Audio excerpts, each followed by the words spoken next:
warahmatullahi wabarakatuh. Masih membahas kitab Tadhkirah dan kita masuk ke judul baru, Suasana Kehidupan di Alam Kubur. Namun sebelum saya lebih jauh lagi membahas, kembali saya mengingatkan bahasan kita dalam kitab Tadhkirah ini ditulis oleh Imam Qurtubi. Dan memang keadaan para ulama kalau kita rentet secara histori dari zaman dulu, misal kalau kita langsung saja masuk ke 4 imam, Imam Malik, Imam Abu Hanifah, Imam Syafi'i dan Imam Ahmad yang sangat masyhur, 4 imam madhab, maka kita akan lihat ada di antara mereka dan ulama-ulama lain juga umumnya seperti itu, yang menonjol di bidang tertentu tapi tidak menonjol di bidang yang lainnya. Contoh misalnya Abu Hanifah rahimahullah, salah satu ulama madhab yang masyhur, beliau menonjol sekali dalam ilmu fikih, masalah hukum-hukum, tapi beliau tidak menonjol di ilmu hadis. Tidak ada tulisan Abu Hanifah rahimahullah tentang masalah hadis. Bahkan tidak ada hadis yang diriwayatkan oleh beliau. Sementara Imam Malik yang hidup sezaman dengan dia kurang lebih, Abu Hanifah meninggal tahun 150 Hijriah, Imam Malik 179 Hijriah.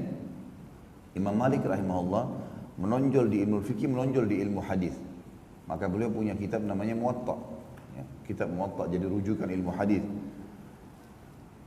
Begitu juga dengan Imam Syafi'i rahimahullah, masyhur dalam masalah fikih, tapi beliau tidak menonjol di ilmu hadis. Bukan berarti tidak tahu ya, tahu tapi bukan orang yang menonjol sebagaimana menonjolnya yang lain. Imam Ahmad terbalik lagi, mirip dengan Imam Malik, menonjol di ilmu fikih, menonjol juga di ilmu hadis. Sampai Imam Syafi'i rahimahullah berkata kepada Imam Ahmad, "Hai Ahmad, engkau lebih mengetahui tentang ilmu hadis daripada kami, maka kalau sampai kepadamu hadis-hadis yang sahih, sampaikanlah kepada kami." Berarti kita memang ada ulama-ulama yang menonjol di bidang-bidang tertentu. Ya. Ulama bisa menguasai bidang-bidang yang banyak, apapun sifatnya dalam agama, tapi tidak menonjol di situ, artinya betul-betul mendalaminya, kecuali beberapa materi. Dan ini juga terjadi sebenarnya di kalangan para sahabat ridwanullahi alaihim.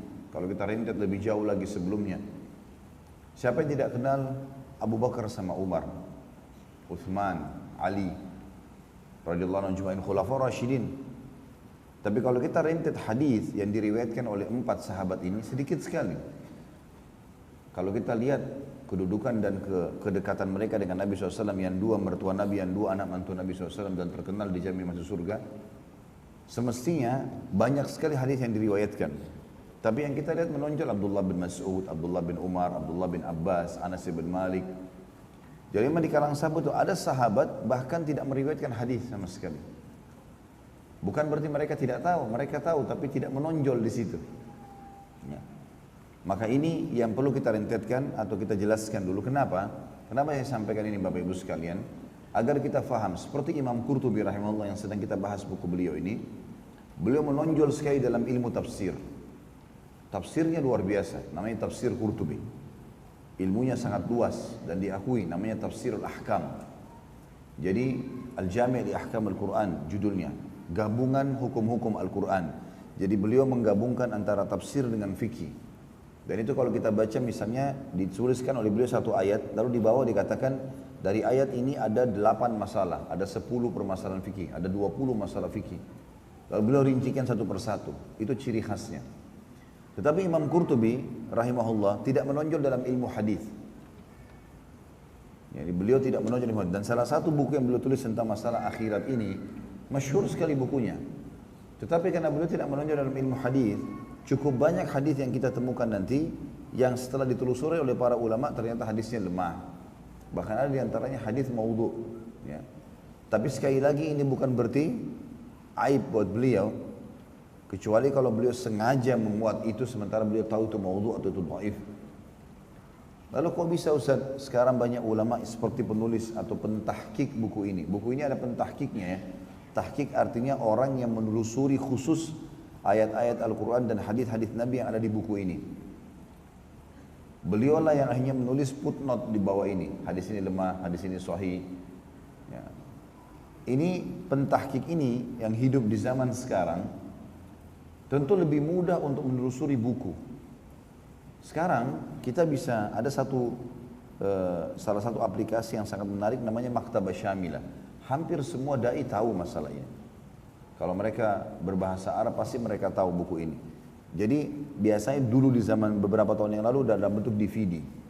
Sekarang sudah masuk ke masalah aplikasi. Dalam satu DVD atau satu aplikasi itu ada ribuan kitab dalamnya. Hampir semua buku hadis ada, hampir semua buku fikih ada, semua mazhab ada. 4 mazhab itu semuanya ada. Saya punya, itu ribuan kitab dalamnya. Jadi kita cuma pasang di laptop saja, bisa baca semua buku. Nah ini yang mempermudah sekarang, banyak pentahkik yang datang, karena buku-buku sudah banyak, jadi mereka bisa mempertemukan satu kitab dengan kitab yang lain, dan mengetahui hadis ini lemah atau tidak. Gitu. Karena ada orang salah faham, orang mengatakan, masa sih yang sekarang ini mengkritik ulama yang dulu? Sebenarnya bukan masalah mengkritik, tapi mereka menelusuri jalur-jalur ternyata ditemukan memang ini keliru. Dan itu bukan aib bagi ulama yang dulu ya, karena bisa saja orang mendengar sesuatu, lalu dia belum memastikan tentang kesahihannya, lalu dia mengatakan, saya mendengarkan begini. Sebagaimana kita sudah bacakan pada pertemuan yang sebelumnya, Imam Qurtubi rahimahullah mengatakan, saya juga mendengar. Ya. Jadi pendapat yang beliau dengar. Maka jangan heran dalam buku kita akan ada beberapa riwayat yang sahih, ada riwayat yang kita luruskan dan diluruskan oleh para pentahkik ini. Dan karena kita kajian kitab, maka kita harus membaca semua sambil kita jelaskan. Ini hadisnya lemah, ini hadisnya maudhu, dan itu menambah wacana kita sebenarnya. Sekaligus juga kita luruskan atau menambahkan dengan kalau ini ada riwayat sahih menjelaskan seperti ini. Ini yang saya ingin sampaikan sehingga jelas dulu ya. Baik, kita masuk ke bahasan kita. Semoga Allah berkahi suasana kehidupan di alam kubur. Pada bab ini kata Imam Qurtubi rahimahullah, diterangkan bahwa arwah orang-orang mati saling mengunjungi sesamanya di alam kubur mereka dan saling memuji kain kafan yang dipakai masing-masing. Imam Muslim meriwayatkan dalam sebuah hadis yang sahih dari Jabir bin Abdullah radhiyallahu anhuma dari Nabi SAW, "Idza kaffana ahadukum akhahu falyuhsin kafanahu in istata'." Apabila seseorang dari kalian mengkafani saudaranya, maka perbaikilah kafannya semampu mungkin. Maksudnya pilih yang terbaik. Ya kalau kita mungkin sekarang kain baru ya, kain baru. Disebutkan oleh Abu Nasir Abdullah bin Sa'ad bin Hatim al-Wa'ili as-Sijistani al-Hafidh dalam kitab Al-Inabah ala madhab as-salaf as-salih fil Quran wa izalati syubah. Dikatakan telah meriwayatkan hadis dengan takhrij dari Jabir radhiyallahu anhu bahwasanya Nabi SAW bersabda, perbaikilah kafan mayit-mayit kalian, sesungguhnya mereka saling membanggakan kain kafan masing-masing dan saling mengunjungi di alam kubur mereka. Sementara Ibnu Mubarak berkata, Abdullah bin Mubarak seorang tabi'in rahimahumullah, aku lebih suka jika mayit dikafani dengan pakaian yang pernah atau sering dipakai dalam sholat. Kita lihat di sini, kalau hadis yang pertama tentang perintah Nabi SAW memperindah kain kafan, dan termasuk sunnahnya adalah seorang laki-laki dibungkus dengan 2 atau maksimal 3 lembar kain kafan, sementara wanita 5 lembar kain kafan. Semuanya berwarna putih karena dianjurkan sebagaimana perilaku Nabi SAW kepada para sahabat, begitu juga beliau waktu dikafani dengan kain putih. Maksud daripada perempuan lebih banyak kainnya adalah supaya lebih terbungkus dan tidak membentuk lekukan tubuhnya. Ya, seperti bagian payudara, bagian bokong, ini semua dibungkus 1 lembar, 2 lembar, dilapisin sampai 5 lembar, maka akan lebih tertutup. Ini semua untuk menghindari fitnah-fitnah yang ada. Karena syaitan tetap bisa menggoda orang. Ya. Ada ditemukan dalam beberapa athar di zaman dulu, ada orang suka sekali dengan seorang wanita, waktu wanita itu meninggal, dia masih datang dan terfitnah dengan jenazahnya. Maka hikmah daripada syar'i, hikmah syar'i kenapa kain kafan itu ditutup atau lebih banyak wanita, karena memang agar menyelimuti tubuhnya sempurna. Kan kalau 5 lembar insya Allah akan rata bagian dada sampai ke kakinya. Kemudian juga disunnahkan kalau orang sedang kafan untuk menaburi wangi-wangian. Di antara sunnah Nabi SAW adalah menggunakan daun bidara. Ya, jadi saya sarankan teman-teman sekalian untuk menanam pohon bidara di rumahnya ya. Dibeli bibit daun bidara itu. Karena manfaatnya banyak sekali. kalau di Jakarta orang bilang apel India. Itu ditanam dan cepat sekali subur. Dia termasuk tanaman yang liar, dalam arti kata tanda kutip di sini, biar tidak dirawat biasanya dia bisa hidup. Yang penting tanahnya lembab. Buahnya ada seperti apel berwarna hijau dan berduri, ya, tangkainya berduri. Daun bidara ini manfaatnya banyak. Pertama untuk pengobatan sihir. Ya. Orang kalau konsumsi ini seperti racun bagi syaitan. Ya. Kemudian juga disunnahkan untuk memandikan jenazah dengannya. Maka ini termasuk sunnah. Kalau mau dicampurkan dengan yang lainnya, wangi-wangian apa saja, air wangi itu semua juga sunnah Nabi SAW. Intinya diwangikan, ya, jenazah itu dibersihkan maksimal, kemudian diwangikan. Sebagian ulama mengatakan yang dianjurkan untuk diberikan wangi-wangian bukan kafannya tetapi orangnya, jenazahnya, bagian dalam. Ya. Makanya kain kafan tidak perlu diletakkan wangi-wangian tersebut. Ini yang diambil semua dari makna hadis Nabi SAW, yang hadis Muslim tadi, apabila seseorang dari kalian ingin mengkafani saudaranya maka maksimalkanlah dalam memperbaikinya atau menghiasinya, ya, memberikan yang terbaik. Sementara riwayat yang kedua tadi yang disebutkan di sini tentang sabda Nabi SAW, perbaikilah kafan mayit-mayit kalian. Sesungguhnya mereka saling membanggakan kain kafan masing-masing dan saling mengunjungi di alam kubur mereka. Ada footnote di bawah nomor 2 dikatakan isnadnya lemah atau dhaif. Tapi hadis ini sendiri sahih tanpa ada kalimat yatabahawna atau mereka saling berbangga. Ada riwayat sahih diriwayatkan oleh Ibnu Abi Dunya dalam Al-Manamat di halaman 162 dengan isnad hasan dari Abu Qatadah radhiyallahu anhu, dan Albani rahimahullah menyebutkan hadis ini dalam Sahihul Jami' nomor 845 dari Anas radhiyallahu anhu dengan tambahan sungguhnya mereka dibangkitkan dengan kain kafan mereka. Menurut Al-Khattabi, sebagian ulama mengatakan barangkali yang dimaksud bahwa mereka dibangkitkan dalam keadaan berkain kafan dan dikumpulkan dalam keadaan tanpa alas kaki, telanjang dan tidak berkhitan. Adapun maksud dari hadis Nabi SAW, perbaikilah kain kafan jenazah kalian, artinya hendaklah kain itu berlebih. Maksudnya dilebihkan kainnya supaya mudah untuk diikat bagian kaki dan bagian kepalanya, dan putih juga bersih. Adapun bermewah-mewahan dalam menggunakan kain kafan adalah tindakan berlebihan yang dilarang dalam agama. Maksudnya kita pilihkan kain kafan yang bersih, yang bagus, kainnya juga bagus, tapi jangan berlebihan. Seperti misalnya dibelikan kain yang harganya sekian ratus juta, ya, tidak diperlukan untuk itu. Lebih baik dijadikan sebagai sedekah buat jenazah, buat si mayit. Tapi juga tidak membeli kain yang sangat murah dan kasar, ya, hanya karena menganggap ini jenazah nggak ada masalah, enggak. Tapi kita pilih juga yang baik. Ya. Nabi SAW dikafani dengan kain yang terbaik berwarna putih dari negeri Yaman pada saat beliau meninggal alaihi salatu wassalam. Jadi hadis kedua ini disebutkan sampai potongan sabda Nabi SAW, perbaikilah kafan mayit-mayit kalian. Ini adalah hadis yang sahih. Sampai sini ada riwayat lain.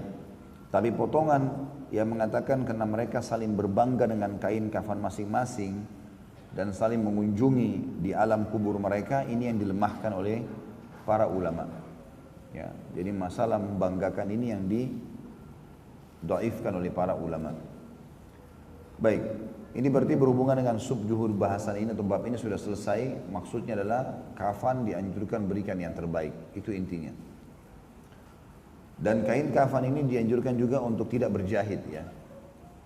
Kain biasa tidak berjahit dan dilipatkan ke badan si mayit. Itulah yang dicontohkan oleh Nabi SAW. Kecuali para syuhada, maka mereka dikafan dengan pakaian mereka. Jadi dengan baju mereka sendiri, mereka dikubur dengan itu. Karena Nabi SAW menunjuk para syuhada Badar dan Uhud untuk dikubur dengan baju-baju mereka. Itu yang ada. Hanya saja kalau baju mereka tidak menutupi badan mereka, atau tidak ada yang cukup untuk menutupi kepala mereka, maka dianjurkan bajunya dinaikkan menutupi kepala dan sisa dari kakinya yang ditutup dengan daun-daunan atau benda-benda atau kain yang lain. Sebagaimana dilakukan oleh Nabi SAW kepada sahabat Nabi Mus'ab bin Umair radhiyallahu anhu pada saat mati syahid di perang Uhud. Waktu beliau mau dikubur, bajunya pendek, pundak hanya sampai setengah betis, maka bagian betis dan bagian kepala kelihatan. Untuk menutupi semua nggak bisa, maka Nabi SAW suruh ditarik bajunya naik ke atas sehingga kepala yang tertutup dan sisa kakinya ditutup dengan daun-daun. Kemudian barulah dikubur. Itu yang disebutkan dalam riwayat. Kita masuk ke judul yang lain, yaitu mempercepat penguburan jenazah. Ini termasuk sunnah Nabi SAW. Ya. Sebagaimana ada hadis sahih berbunyi, ikramul mayyit dafnuhu. Menghormati jenazah adalah segera memakamkannya. Jadi sangat dianjurkan untuk tidak menunda itu. Meninggal pada saat itu, diurus, dimandikan, kemudian dikuburkan. Masalah kasus ada kerabatnya yang belum melihat dia, ada anaknya belum ketemu dari luar negeri harus ditunggu. Ini semua melanggar sunnah Nabi SAW. Ya. Kalau memang orang tuanya lagi sakit, dia datang lihat. Ataupun misalnya dia tidak sempat lihat pun, dia bisa ziarah kuburnya. Karena syariat kita sudah mengajarkan bagaimana caranya bermuamalah dengan orang yang sudah meninggal. Yang jadi target adalah hadis Nabi SAW. Kalau anak Adam meninggal dunia, terputus sumber pahalanya kecuali dari 3 sumber. Sedekah jariyah, ilmu bermanfaat, atau anak saleh mendoakan. Udah, orang yang ditinggal langsung lakukan 3 poin ini. Perbanyak sedekah jariyah buat dia, buat si mayit kalau memang dia sayang sama orang tuanya, anaknya atau siapa saja tidak sempat dia lihat jenazahnya pun tidak ada masalah. Apalagi seorang mukmin tahu dan sangat yakin dia akan bertemu lagi dengan si mayit. Karena semuanya orang menuju kepada alam abadi akhirat. Itu keyakinan kita, rukun iman kita yang kelima. Maka berarti orang yang meninggal bukan hilang, tapi dia lebih mendahului saja kita menuju ke akhirat. Maka dengan ini kita harus yakin, dan memang harus diyakini oleh setiap muslim, kalau kita akan bertemu dengan dia. Tidak mungkin tidak. Asal tiketnya sama, iman dan amal saleh, insya Allah akan bersama di surga. Itu sudah jelas. Bahkan orang muslim pun yang meninggal dalam kondisi banyak dosanya, asal dia bukan kafir, tetap akan masuk surga. Tetap akan ketemu dengan kerabatnya, tetapi dia melalui neraka dulu untuk disiksa. Ya. Jadi sudah jelas, tidak perlu kita berlebihan dalam bersedih pada saat itu ya. Boleh kita meneteskan air mata, merasa kehilangan sebagaimana Nabi SAW menangis pada saat meninggalnya Ibrahim, anaknya alaihissalam, dan juga cucunya Umamah. Waktu sahabat tanya, ya Rasulullah, apakah Anda menangis? Kata Nabi SAW, iya. Ini rahmat yang Allah masukkan dalam hati hamba-hambanya. Lalu beliau berkata, wahai Ibrahim, kami sedih dengan kehilangan kamu. Ya, hati kami bisa luluh, tapi lisan kami tidak akan mengucapkan kecuali yang diridhoi oleh Tuhan kami. Tidak mungkin kami lakukan kata-kata yang kenapa dia mati, kenapa begini, memprotes keputusan Allah. Enggak, kita tidak akan lakukan itu. Jadi kita akan menerima ini sebagai keputusan Allah. Jadi orang muslim harus berpikir ada masalah, solusinya apa. Bukan lagi menanyakan kenapa terjadi. Dia harus ambil hikmah. Kita bangun tidur sakit. Sekarang kalau kita mau tidur sakit, pointernya adalah, poinnya di situ, kita sedang dicoba sama Allah. Maka solusinya sabar.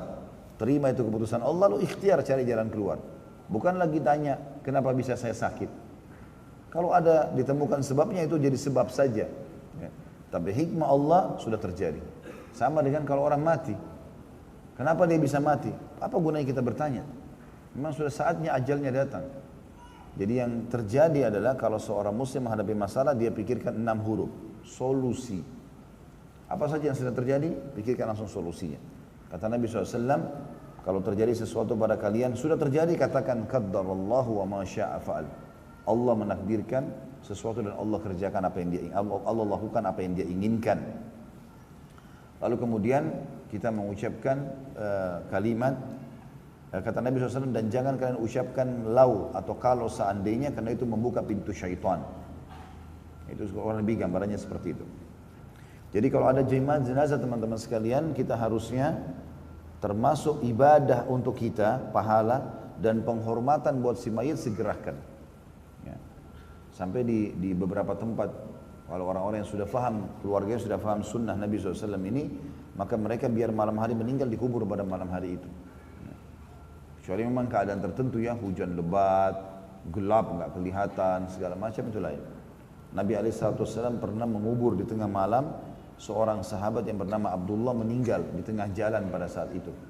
Waktu pulang dari perang Tabuk menuju ke Madinah, meninggallah sahabat tersebut. Maka Nabi SAW menguburnya.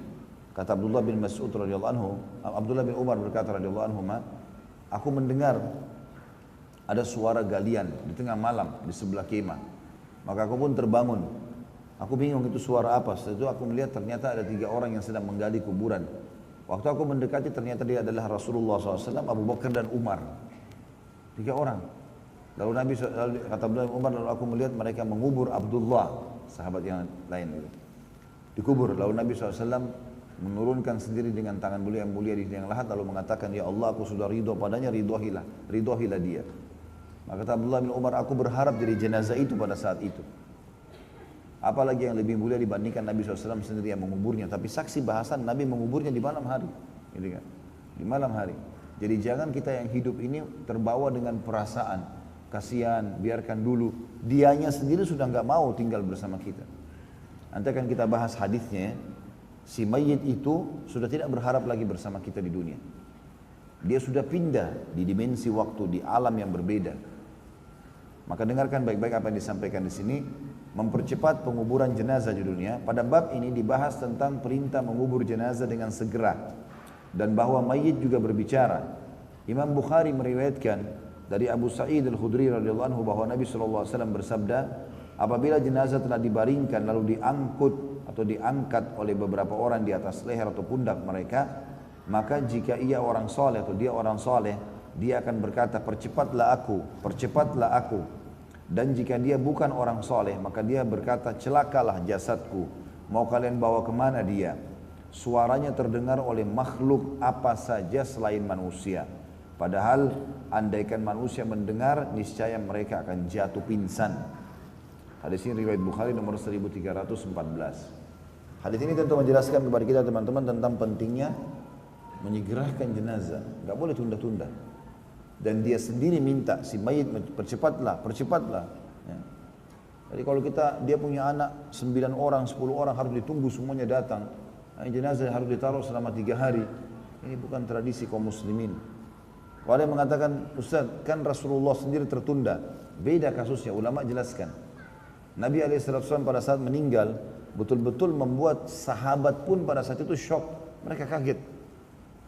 Dan mereka masih bingung harus melakukan apa. Umumnya sahabat begitu. Satu-satunya sahabat dalam buku-buku sejarah dikatakan yang tidak panik itu pun tetap sedih, Abu Bakar.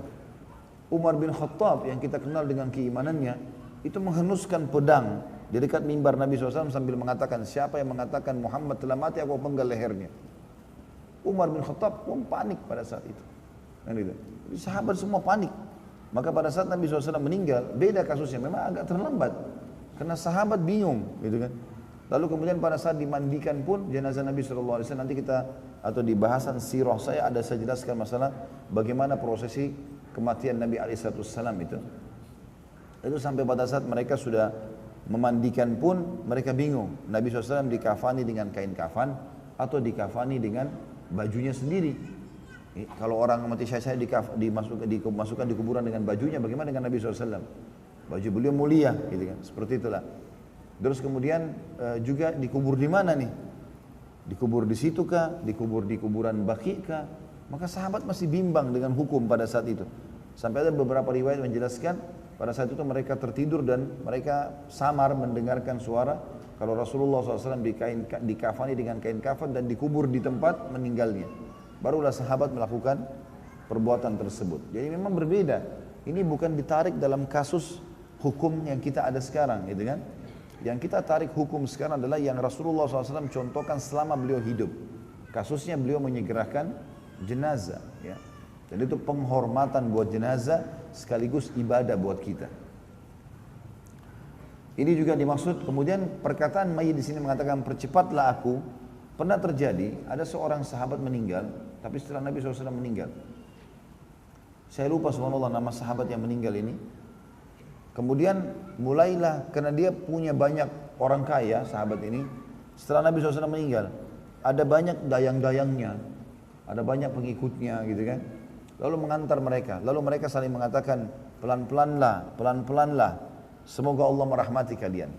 Ada satu sahabat Nabi namanya Abu Bakar radhiyallahu anhu. Abu Bakar ini seorang ulama sahabat.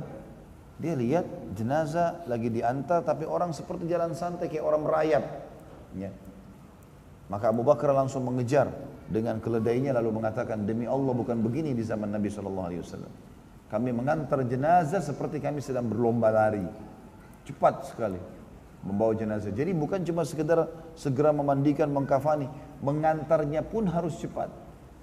Memang sudah begitu. Itu yang disebutkan dalam riwayat. Jadi nggak boleh berlamban-lamban ini. Kalau ini saja disuruh cepat, bagaimana dengan jenazah yang ditaruh dalam rumah sampai berhari-hari hanya karena menunggu kerabatnya, hanya karena ini dan itu. Ini semua adalah melanggar ya, hukum-hukum syar'i. Begitu pula dengan orang yang sudah meninggal kafir atau fasik. Dia juga mau segera pergi, tapi dia hanya menyesali, mau kemana jasadku dibawa. Dia sudah tahu kemana arahnya, ke kuburan, akan ada siksaan yang menunggu di sana. Gitu kan. Dan suara-suara jenazah ini, fakta wahyunya, hadis Bukhari ini menjelaskan didengar oleh semua makhluk, kecuali manusia. Kalau mereka dengar, maka mereka akan binasa seketika. Di sini diterjemahkan pingsan. Ya. Kalau makna letterletnya sebenarnya binasa. Kalau kita bisa dengar mayit itu bicara seperti ini, percepatlah aku, maka tentu kita akan kaget. Ya. Karena bagi kita sudah jelas jenazah tidak akan bicara, seperti itulah. Kuasa Allah SWT, Allah memang menutupi suara mereka.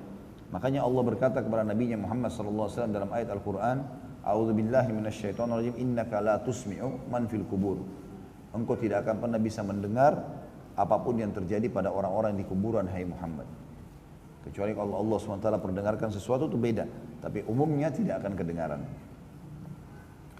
Kata Imam Qurtubi rahimahullah setelah memuat hadis Bukhari ini. Dan sebelumnya telah disebutkan pada hadis riwayat Anas.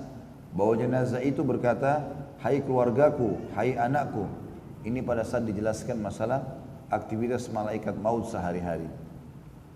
Dan ini sudah kita bahas hadis itu ya. Hadis itu sebenarnya lemah. Yang malaikat melihat ke wajah keluarga si mayit, melihat ke wajah orang yang mau meninggal sekian ratus kali per hari dan seterusnya. Itu sudah kita bahas pada pertemuan sebelumnya, itu dilemahkan oleh para ulama. Imam Bukhari juga meriwayatkan hadis yang lain dan hadis sahih tentunya. Imam Bukhari meriwayatkan satu hadis setelah tadi 1314, ini 1315, dan Imam Muslim juga menyebutkan di nomor 944. Nabi SAW bersabda, asri'u bil janazati fa in taku salihatan fa khairun tuqaddimunaha wa in yaku siwa dzalika fa syarrun tad'unahu an riqabikum. Percepatlah kalian semua mengubur jenazah. Makna percepat, segera, begitu mati langsung mandikan, langsung sholati, langsung kubur. Seperti itulah. Kalau dia orang saleh, kata Nabi SAW, maka suatu kebaikan yang kalian berikan kepadanya. Kalau dia orang saleh, berarti tepat sekali kalian segera antar ke kuburan, karena dia sudah menuju ke taman dari taman surganya. Dan kalau dia bukan orang saleh, kalau orang kafir, orang fasik, tetap sama, percepat. Makna percepat, orang saleh atau orang kafir tetap percepat, bawa ke kuburan. Maka dengan mempercepat itu, jenazah orang kafir atau fasik diantar ke kuburan, kalian telah membuang keburukan dari pundak-pundak kalian. Ya. Tapi saksi bahasan kita adalah mempercepat di sini. Karena judul kita adalah mempercepat penguburan dan pengurusan jenazah. Jadi yang kita simpulkan sekali lagi teman-teman, tidak boleh menunda-nundahnya. Kata Imam Qurtubi rahimahullah, penjelasan hadis, makna daripada jatuh pingsan yang diterjemahkan di hadis Bukhari yang pertama 1314 tadi, bahwasanya suara jenazah didengar oleh semua orang, semua makhluk kecuali manusia, ya, itu maknanya jatuh pingsan. Kalau mereka bisa mendengar, manusia bisa mendengar, mereka akan pingsan. Kata beliau adalah terjemahan dari kata-kata sa'iqah, yang bisa juga berarti mati. Dan makanya saya bilang bisa binasa. Ya, kalau saat ini kita bisa mendengar suara mayit itu kaget. Dan makna percepat, tanda kutip di situ, maksudnya mempercepat berjalan ketika membawanya ke kuburan, tidak berlama-lama. Ya. Dan ada pula yang berpendapat mempercepat dalam mengurusnya setelah nyata mati. Tidak usah tunda-tunda, lama sekali. Ya. Disimpan segala macam, itu bukan lagi ya, urusannya. Sehingga tidak berubah atau membusuk. Tapi pendapat pertama lebih jelas pengertiannya berdasarkan hadis yang diriwayatkan oleh An-Nasa'i dari Muhammad bin Abdul A'la, dari Khalid, dari Uyainah bin Abdurrahman, dia berkata, telah menceritakan kepadaku ayahku dia berkata, aku telah menyaksikan jenazah Abdurrahman bin Samura. Waktu itu Ziyad tampil di depan beranda. Ini yang tadi saya bilang, subhanallah, riwayatnya ada ya, tentang Abu Bakar. Dikatakan bahwasanya jenazahnya Abdurrahman bin Samura waktu meninggal, Ziyad tampil di depan geranda, dan Ziyad ini kalau tidak salah anaknya, anak ya si Abdurrahman. Maka beberapa orang laki-laki dari keluarga Abdurrahman dan budak-budak mereka berada di belakang keranda dan berjalan mengikuti orang-orang seraya berkata, pelan-pelanlah, semoga Allah memberkahi kalian. Mereka seolah-olah merayap, sehingga ketika kami sampai di suatu jalan, kami bertemu dengan Abu Bakar radhiyallahu anhu yang sedang mengendarai seekor bagal. Bagal ini peranakan kuda dan keledai. Ketika Abu Bakar melihat orang-orang berjalan seperti itu, maka dia mengejar mereka dengan mencambuk bigalnya atau tunggangannya, seraya berkata kepada mereka, minggirlah, demi Allah yang telah memuliakan Abul Qasim. Abul Qasim adalah julukannya Nabi SAW. Anak Nabi SAW laki-laki 3, Qasim, Abdullah dan Ibrahim. Dan kita disunnahkan untuk menisbatkan nama kita kepada anak pertama laki-laki.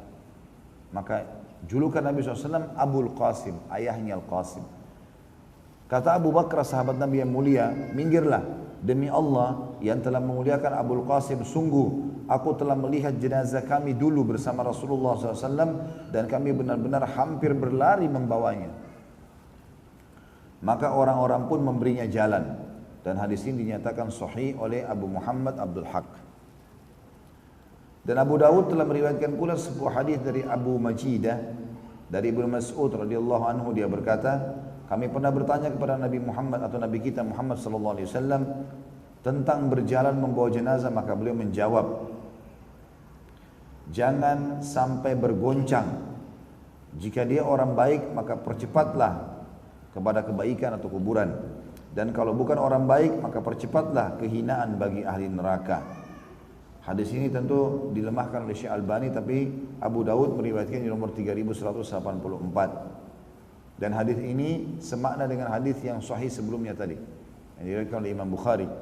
Kalau memang jenazah itu harus segera dibawa ke kuburan, dan maknanya mirip dengan makna hadis sahih. Makanya hadis ini pun dipegangi oleh para ulama. Hadis dhaif ditolak kalau dia sangat lemah sekali atau memang dasarnya dia bertolak belakang dengan hadis yang lebih kuat, baik itu hadis hasan atau hadis yang sahih. Misal hadis hasan, hadis sahih menjelaskan kerjakanlah ini, lalu kemudian hadis dhaif mengatakan jangan kerjakan, maka hadis dhaif ini kita tinggalkan. Kata beliau, hadis ini disebutkan pula oleh Abu Umar dari Abdul Bar, dan dialah katakan pendapat yang dianut oleh sejumlah ahli ilmu ialah sedikit dipercepat dari berjalan yang wajar, dan tergesa-gesa lebih mereka sukai daripada berjalan lambat, maksudnya dalam memikul jenazah tadi ya. Namun demikian makruh hukumnya berjalan cepat yang sampai mempersulit orang-orang lemah mengikutinya. Tidak boleh juga karena anak-anak muda di depan, ada orang tua di belakang, lalu mereka berlari membawa jenazah tersebut sehingga orang-orang tua tidak bisa ikut. Umumnya kalau teman-teman lagi umroh atau haji, kalau saya sarankan di Masjid Nabawi terutama di Madinah, kalau laki-laki ya, biasa kalau ada teman-teman yang umroh, kalau ada kesempatan habis sholat 5 waktu sering ada jenazah. Maka kita sholat di depan, nanti begitu salam jenazahnya diantar keluar, kita ikut. Itu cepat sekali di bawah itu. Dan orang saling berlomba memikul jenazah tersebut ke Baqi. Ya. Seperti itu kurang lebih gambarannya. Dan kata Ibrahim An-Nakhai rahimahullah, percepatlah sedikit ketika membawa jenazah, jangan berjalan merayap seperti yang dilakukan kaum Yahudi dan Nasrani. Orang Yahudi sama Nasrani jalannya melangkah pelan-pelan, ya. Atau seperti jalannya militer, langkah demi langkah, langkah demi langkah sampai ke liang lahat. Itu tidak terjadi bagi kaum muslimin. Kata beliau yang dimaksud berjalan wajar atau sajiyah ialah berjalan biasa. Maksudnya kita lebih cepat daripada jalan biasa dan tidak juga terlalu berlari yang akhirnya seperti orang yang berlomba lari ya. Jadi di antara keduanya. Itu yang dimaksud dengan pernyataan tadi. Terakhir teman-teman sekalian, kita akan bahas sub bahasannya, judul yang membahas masalah membentangkan kain di atas lubang kubur ketika mengubur jenazah. Dikatakan oleh beliau di sini, Imam Qurtubi rahimahullah, Abu Hadab atau Abu Hadbah Ibrahim bin Hadbah berkata, telah menceritakan kepada kami Anas bin Malik radhiyallahu anhu bahwa Rasulullah SAW pernah mengikuti jenazah. Setelah melakukan sholat atasnya, beliau meminta untuk diambilkan sepotong kain, lalu beliau membentangkannya di atas kuburnya seraya bersabda. Ini perhatikan baik-baik ya, kita belum menghukumi hadis. Hadis ini adalah hadis maudhu, bukan benar dari Nabi SAW ya. Nanti kita akan jelaskan itu. Yang bunyinya adalah, janganlah kalian melihat-lihat ke dalam kubur. Sesungguhnya jenazah itu amanah. Barangkali tali kafan terlepas, lalu seseorang melihat seekor ular hitam yang melilit leher mayit. Sesungguhnya jenazah itu amanah. Barang siapa atau barangkali mayit itu disuruh atau disiksa, lalu terdengar suara rantainya. Dikatakan di sini hadis ini maudhu. Ya. Putusan nomor 1, Abu Hadbah ini adalah pendusta. Sebagaimana telah kami terangkan di atas, dan hadis ini disebutkan oleh Ibnu Jauzi dalam Al-Mawdu'at. Dan sudah saya jelaskan tadi di awal pertemuan teman-teman, ini bukan aib bagi Imam Qurtubi karena beliau tidak sengaja masalah itu. Kita bersangka baik dengan ulama kita ini. Mungkin beliau menangkapnya kalau ini adalah sabda Nabi SAW tanpa mengetahui. Dan itu umum, bisa terjadi. Bisa terjadi pada setiap orang, bisa terjadi. Yang penting bukan dia tahu lalu dia sengaja menyebarkan. Abdul Razak telah menyebutkan dari Ibnu Juraij, dari Sya'bi, dari seseorang bahwasanya Sa'ad bin Malik berkata Nabi SAW pernah menyuruh ambilkan kafan. Lalu beliau menutupi lubang kubur ketika mengubur Sa'ad bin Mu'ad radhiyallahu anhu. Sa'ad bin Mu'ad, sahabat Nabi yang meninggal mati syahid setelah perang Khandaq. Kena panah di daerah dadanya, kemudian luka dan mengeluarkan darah beberapa hari. Kemudian beliau juga sempat berdoa, mengatakan, Ya Allah, kalau setelah hari ini tidak ada lagi pertemuan Nabi SAW dengan Quraisy, nggak ada peperangan langsung secara fisik, maka karuniakanlah aku mati syahid. Tapi kalau masih ada pertemuan dengan Quraisy, maka hidupkan dan panjangkanlah umurku. Akhirnya Allah SWT mengabulkan dan Sa'ad pun meninggal mati syahid. Dan Sa'ad bin Mu'adz ini yang kata Nabi SAW waktu dia meninggal, sungguh arsy-Nya Allah goncang dengan meninggalnya Sa'ad. Dan juga hadis Nabi SAW pada saat beliau diberikan baju bludru yang bagus sekali untuk musim dingin, mahal ya, dari wilayah Syam, maka para sahabat kagum pada saat itu. Lalu Nabi SAW mengatakan, apakah kalian kagum dengan baju ini? Sementara sapu tangannya Sa'ad bin Mu'adz di surga lebih bagus daripada ini. Baik, waktu Sa'ad meninggal radhiyallahu anhu, Nabi SAW sempat menutup dengan kain di daerah lubang kuburnya. Perawi berkata, kata Sa'ad, sesungguhnya Nabi SAW waktu itu turun ke kubur Sa'ad bin Mu'adz dan menutup lubang kubur dengan kain, dan aku termasuk orang yang memegang kain tersebut. Hadis ini disebutkan oleh sebagian ulama dengan sanadnya lemah, dan saya sudah kembali ke dua buku yang mentahqiq buku ini, dua-duanya menyebutkan tentang kelemahan riwayat ini. Maka sebagian ulama mengatakan ini sebaiknya tidak diamalkan. Apa ini maksud dengan meletakkan kain? Jenazah pada saat sudah turun, gitu kan, dimasukkan ke liang lahat, ditutup lagi dengan kain. Itu maksudnya. Ya. Tapi bukan berarti di sini sebagian orang memahami kalau sementara diturunkan jenazah ditutup dengan kain di area atasnya. Makna di sini adalah betul-betul ditutup jenazah itu dengan kain lagi di bagian bawah. Itu maknanya. Kalaupun riwayat ini disahihkan oleh orang. Tapi sebagian ulama mengatakan karena ini lemah maka tidak diamalkan dan dicukupkan dengan riwayat sahih yang menjelaskan Nabi SAW menurunkan jenazah para sahabat lalu menutupnya, membuat lahat. Lahat itu gali dulu ke dalam lalu kemudian dibuat lagi ke dalam. Ini dalamnya ini namanya lahat. Cukup untuk ukuran jenazah. Dimasukkan kemudian ditutup dengan potongan-potongan batu. Itu yang paling umum riwayat sahih menjelaskan masalah itu. Tapi kalau menutupnya lagi dengan kain ini masih lemah riwayatnya. Maka sebagian ulama mengatakan yang amannya ditinggalkan. Sebagian lagi mengamalkan ini. Mengatakan kalau ini hadis lemah dan hanya karena perawinya ada yang tidak jelas saja, masih belum diketahui ditelusuri jalur sanadnya, maka mereka ada yang mengamalkan ini.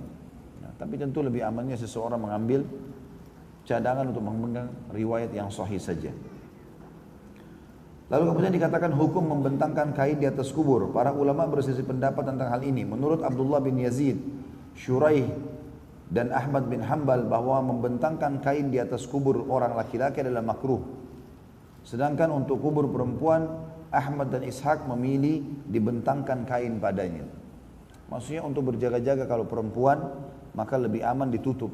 Siapa tahu ada yang tersingkap dari dirinya. Ya.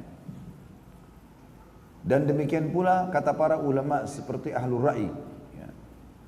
Wilayah Irak bahkan mereka memberikan atau menurut mereka tidak membahayakan apabila hal itu dilakukan terhadap kubur laki-laki. Artinya kena ada riwayatnya walaupun lemah, sebagian ulama mengatakan boleh diamalkan. Abu Thawr berkata tidak apa-apa hal itu dilakukan terhadap kubur lelaki maupun perempuan. Dan demikian pula menurut Imam Syafi'i, menutup kain pada kubur perempuan adalah lebih kuat daripada menutupkannya pada kubur lelaki. Demikian pula juga disebutkan oleh Ibnu Munzir. Di dalam mazhab Syafi'i malah dianjurkan kalau perempuan ditutup lagi dengan kain. Tentu di sini saya bilang perselisih pendapat tentang masalah juga apakah yang dimaksud jenazahnya dibawa lalu ditutup lagi dengan kain atau dari atasnya, gitu kan. Maka yang lebih kuat adalah di dalam. Dikatakan juga menutup kain pada kubur lelaki maupun perempuan adalah dikarenakan adanya suatu alasan yang terdapat dalam hadis riwayat Anas, yaitu mengikuti apa yang telah dilakukan oleh Nabi SAW ketika menutupi Sa'ad bin Mu'adz radhiyallahu anhu. Kata beliau, wallahu a'lam. Ya. Paragraf terakhir di sini, salah seorang sahabat kami telah menceritakan kepada saya bahwa dia pernah mendengar suara rantai ditarik dalam sebuah kubur. Begitu pula berita yang disampaikan kepada saya oleh sahabat saya Al-Faqih Al-Alim Syekh Abu Abdullah Muhammad bin Ahmad Al-Quraisy rahimahullah, bahwa ada seorang pejabat pemerintah meninggal di Konstantinopel, maka digalilah kubur untuknya. Ketika orang-orang selesai menggali dan mayit akan dimasukkan ke dalam kubur, tiba-tiba ada seekor ular hitam di dalam kubur. Tentu saja mereka takut untuk memasukkan mayit itu ke dalamnya. Lalu mereka menggali kubur yang lain untuknya, dan ketika mereka akan memasukkan mayit tadi ke dalam kubur yang kedua, ternyata ular pun sudah ada di sana. Maka digalilah kuburan yang ketiga, ternyata ular itu juga ada di sana. Begitu terus sampai mereka menggali 30 kubur. Namun ular itu tetap menghadang mereka pada setiap kubur yang ada yang akan dipakai untuk mayit. Tak kala mereka sudah kelelahan, maka mereka bertanya-tanya apa yang mereka mesti lakukan. Maka terdengarlah jawaban, ada seseorang yang mengatakan yang ikut, kubur saja dia bersama ular itu, tidak ada jalan lain. Kita memohon kepada Allah Ta'ala keselamatan dan agar ditutupi celah kita di dunia maupun di akhirat, kata beliau. Ini teman-teman sekalian, paragraf yang terakhir menjelaskan tentang kisah-kisah. Ini juga disebutkan banyak oleh Ibnu Rajab rahimahullah dalam kisah-kisah nyata alam barzah. Kisah-kisah nyata alam barzah, di mana memang dasarnya disebutkan dalam hadis atau dalam banyak riwayat tentang kisah nyata berhubungan dengan kejadian tersebut. Saya sarankan juga teman-teman beli itu ya. Kalau tidak salah judulnya 559 kisah nyata alam barzah. Banyak sekali ditulis oleh Ibnu Rajab Al-Hambali rahimahullah. Ada sekian ratus kisah orang soleh, sekian ratus kisah orang fasik atau kafir. Dan itu yang disampaikan adalah fakta-fakta lapangan dari orang-orang yang bisa dipercaya. Seperti kasus diantaranya yang disebutkan oleh beliau adalah ada satu pengubur jenazah atau penggali kuburan di zaman itu di Irak. Dia sedang mengubur untuk jenazah yang akan dikubur siang hari, di pagi hari dia gali. Lalu dia waktu letih, dia bersandar di dinding liang lahat itu. Lalu tiba-tiba saja jebol yang lahat itu, ya dindingnya. Kemudian dia sendiri membahasakan bahwasanya dia melihat di sebelah itu ternyata ada kuburan dan di situ ada jenazah yang kain kafannya masih bersih dan ada bunga mawar di dadahnya. Itu yang dibahasakan, kata Ibnu Rajab rahimahullah. Dan orang ini saking kagumnya, dia kagum melihat kok bisa ada jenazah seperti itu, ya subur semua rambutnya dan ada bunga di tengah dadanya. Lalu kemudian dia takut fitnah, maka dia pun menutup kembali lalu dia menceritakannya kalau itu terjadi. Dan ini tidak pernah dipungkiri oleh para ulama, karena bisa terjadi Allah memperlihatkan sesuatu yang luar biasa di kubur, sebagaimana Allah memperlihatkan jenazah para syuhada Uhud, ya. Di zaman Muawiyah radhiyallahu anhu 46 tahun setelah kejadian Uhud itu, perang Uhud di tahun 3 Hijriah, 46 tahun setelah itu, kurang lebih di tahun 49 itu sempat digali kuburan beberapa sahabat. Riwayat lain mengatakan, atau kisah lain mengatakan banjir. Ada juga kisah lain menjelaskan kalau Muawiyah radhiyallahu anhu ingin membuat saluran-saluran air untuk masyarakat Madinah, maka dipindahkanlah jenazah para syuhada Uhud. Ditemukan jenazah mereka masih utuh dan para sahabat masih ada yang hidup di zaman itu, termasuk Muawiyah sendiri radhiyallahu anhu, dan mengenal mereka. Maka mengatakan ini adalah Hamzah, ini adalah Mus'ab, ditunjuk, dan ternyata masih utuh. Di antaranya Amr bin Jamuh radhiyallahu anhu dan Abdullah bin Haram, ya, di mana dia atau kedua jenazah ini memegang dadahnya yang sedang mengeluarkan darah, Dan pada saat tangannya dipindahkan, itu masih lentur sekali. Dan darahnya masih menetes. Kemudian waktu diangkat tangannya kembali lagi menutup lukanya itu. Dan jenazah Hamzah juga radhiyallahu anhu pada saat lagi diangkat dan mau digalikan kembali kuburan, maka kakinya atau jempol kakinya sempat kena cangkul ya, yang untuk menggali tanah dan mengeluarkan darah. Padahal sudah 40 tahun sekian meninggal mereka. Ini ada bisa terjadi, itu fakta diperlihatkan oleh Allah Subhanahu wa taala. Tapi tentu tidak semuanya seperti ini ya. Ada diperlihatkan begitu. Sama dengan kisah ini. Cukup banyak kisah yang diceritakan tentang orang-orang ini. Di antaranya dinukil seorang ulama salaf. Subhanallah, saya lupa nama orang ini. Ada seorang tabi'in masyhur. Dia pada saat selesai adiknya meninggal dunia, diangkat oleh Ibnu Rajab dalam buku beliau itu. Kemudian dia menangis-nangis, terisak-isak gitu. Maka kata murid-muridnya, kenapa anda menangis? Bukankah niyaha tidak boleh? Niyaha itu teriak-teriak, meratapi mayat, pukul-pukul dada. Dia bilang, saya tidak niyaha, tapi saya tidak bisa mengontrol tangisan saya ini. Kata mereka, kenapa? Dia bilang, tadi waktu kalian ikut mengantar adik saya ke kuburan dan kalian pergi, saya masih tinggal untuk mendoakannya. Beberapa saat kemudian saya mendengarkan suara jeritan dan itu saya tahu suara adik saya. Maka saya pun menggali kembali kuburannya, kata orang ini. Dan saya temukan di dada adik saya ada rantai api melekat ya. Di jenazahnya baru saja berapa menit dimasukkan. Lalu kemudian saya berusaha menarik rantai tersebut, maka lihatlah tangan saya, dibuka tangannya kena luka bakar. Dan itu kisah nyata dinukil ya. Dan cukup banyak kisah yang berhubungan dengan masalah ini tentunya. Dan ini adalah Allah SWT menunjukkan sebagian tanda-tanda ayatnya untuk memberikan kesadaran kepada kita kalau memang betul-betul ada kehidupan di alam barzah itu. Dan tidak boleh kita main-main soal ini tentunya teman-teman sekalian ya. Betul-betul bisa menjadi seperti hadis Bukhari menjelaskan, kuburan bisa jadi taman dari taman surga atau lubang dari lubang neraka. Mungkin begitu saja, kita berdoa kepada Allah SWT semoga majelis kita diberkahi olehnya dan dijadikan sebagai tambahan amal kita pada hari kiamat. Semoga apa yang kita bahas ini bermanfaat buat kita dan menjadi tambahan untuk amal jariah kita, dan juga semoga seluruh amal yang pernah kita kerjakan, yang sedang kita kerjakan, yang juga akan kita kerjakan sampai menjelang ajal datang nanti diterima dengan pahala yang sempurna. Dan selalu kita berdoa agar seluruh dosa yang pernah kita kerjakan sekecil sampai sebesar apapun, sengaja tidak sengaja, samar ataupun nyata, semuanya diganti oleh Allah dengan kemahamurahnya menjadi pahala. Dan tidak pernah lupa kita doakan Indonesia menjadi negara yang aman, tentram, damai, seluruh umat Islam di bawah naungan ukhuwah Islamiyah, dan utang negara yang dilunasi oleh Allah dengan kemahamurahannya, dan juga diberikan pemimpin muslim yang adil yang kembali kepada Al-Quran dan Sunnah selama Indonesia jaya sampai menjelang hari kiamat insyaAllah. Dan semoga siapapun yang menginginkan keburukan bagi Islam, bagi muslimin, bagi Indonesia, semuanya dikembalikan budaya mereka kepada diri mereka sendiri. Dan semoga juga Allah memberikan ketentraman dan kedamaian semua wilayah Islam di seluruh muka bumi ini. Dan selalu kita doakan saudara kita di Palestina, di Syria, di Yaman, di Irak, di Myanmar, di Ahsa, dimanapun mereka berada sedang tertindas. Semoga Allah ikhlaskan niat mereka, terima para syuhada mereka, mudahkan Islam di tangan mereka dan tangan kita semua. Dan semoga Allah ikut sertakan kita bersama mereka di pahala, baik dengan doa, dengan harta, juga dengan jiwa kita.